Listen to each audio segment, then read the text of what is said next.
headquarters of common sense. Talk Radio. Well, good morning to you. Not a good morning for the people of Ukraine, who are now currently facing a full-scale Russian invasion. Yeah, not for the first time. The Ukrainian President Vladimir Zelensky announced a state of emergency overnight and appealed to the Russian people on media to stop the president and to claim that, all of the lies that Vladimir Putin has been telling about genocide, build-up of nuclear weapons, militarization and Nazification of Ukraine were, as they indeed are, untrue. Bombs were heard in Kiev and other major cities. The targeting of critical infrastructure, including airfields and military, is believed to have gone on. The Russian military say they have knocked out Ukraine's air defence assets and air bases. As you just heard, though, in return, the Ukrainians say they have shot down 5 Russian jets and 1 helicopter. The UN is holding an emergency meeting. East European members of NATO, those who have borders with Russia, have invoked Article 4 of the NATO treaty. That's an urgent consultation on an alliance with military plans. Condemnation from all the world leaders, EU leaders, Foreign Secretary Liz Truss, others. Everyone's talking about a dark day in Europe. But, of course, it's a dark day that we'd all very much predicted. It is, of course, an abject failure of the West that this has happened. Vladimir Putin has run rings around our political leaders. He amassed his military forces for months on end. He told the world and his own people ongoing lies about Ukraine to justify an invasion. And then this week he announced to the world that he did not recognise Ukraine as an independent nation state. And what did the world do? It shrugged. Few sanctions on a handful of Russian banks and oligarchs. So what, we all thought when we heard. And so what is exactly what Vladimir Putin thought as well. When the West is not prepared to stand up against murderous dictators invading independent nation states just close to our borders, what message does that send out? What do we in the West stand for if it's not freedom, if it's not democracy, if it is not safeguarding the borders of our allies and friends, as Ukraine most certainly is? If we're not going to stand up to Vladimir Putin now, then when? In this incredibly terrifying and worrying time. By the way, I have a son in the army, so I'm particularly involved in this. Yes. If I put that way.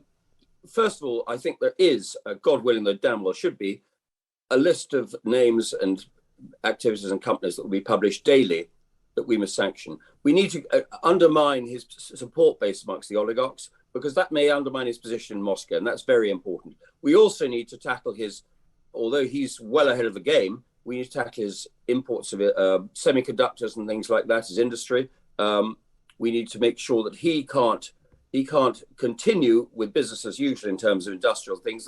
There's an American rule called the Foreign Direct Product Rule, which I hope will be put in place, which should stop his semiconductors to the Taiwan Semiconductor Company, which is where he gets a lot of his technology from. Now, we must stop all this. We must use everything.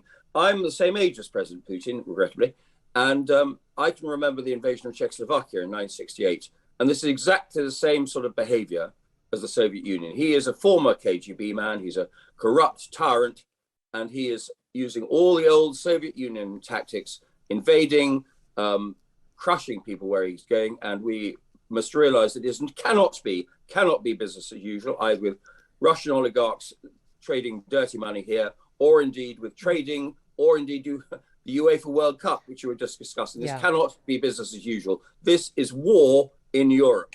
And this is the thing. A lot of people, when they talk about what's been happening in the Middle East, whether it was Iraq or Afghanistan or Syria, people say, well, it's a long way away. It's not our problem.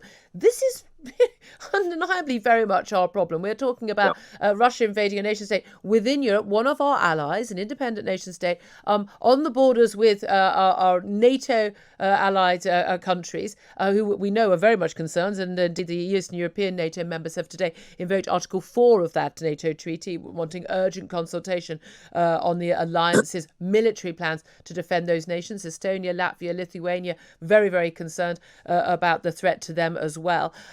You say it shouldn't be business as usual. The reality is, any tough action we take that could actually, we're not going to deter Vladimir Putin. That game's long over.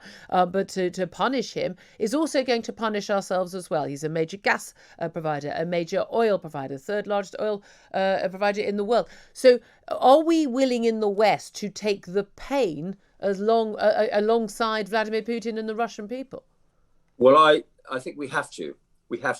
And we have to stop this. And I'm afraid we have been weak for decades. Don't forget, he invaded northern Georgia in 2008. He invaded Crimea in 2014, eastern Ukraine in 2014.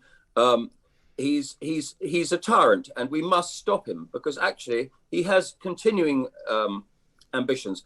I'm afraid there is an analogy with 1938 in the Sudetenland, when Hitler, you remember, said, I only want the Sudetenland. Yeah. 8 months later, he invaded the rest of Czechoslovakia. We need to understand this. And yes, we have to be willing to take pain. We're well behind the curve. He is ready for this. We're not.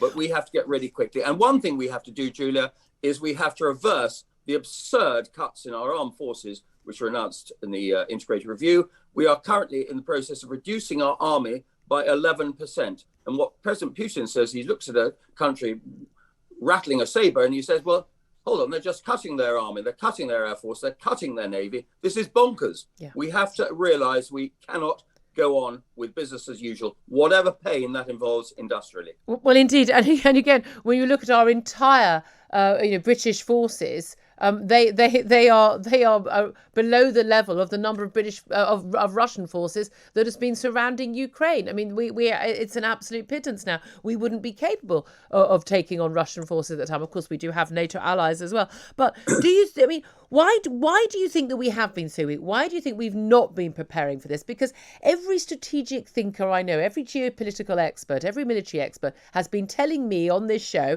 on air and off air, that we are going to be facing military action on incursions and possibly all-out war with Russia at some point, possibly also China. We've still got those threats from various, Middle Eastern, terrorist groups as well.